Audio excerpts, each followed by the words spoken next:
we're really lucky today. We have some farm fresh birds that are in the smoker right now, catching some smoke.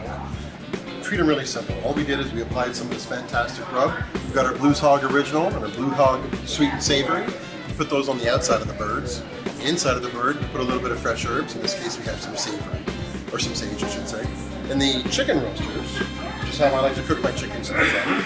We use these Weber upright chicken roasters to catch all of our juices. So in this reservoir here, we have some heirloom tomatoes, we have some shallots, we have some mushrooms, carrots, an herb compound butter, and some chicken broth. What's going to happen is as that chicken is cooking, it's going to release all of its juices, it's going to mix down here with the juices that we have here, and we're going to have a lovely jus to pour over our chicken pieces when they're all done. So they're in the smoker now at 300 degrees, should take us less than an hour, and we'll be able to pull those out shortly and take a look at them.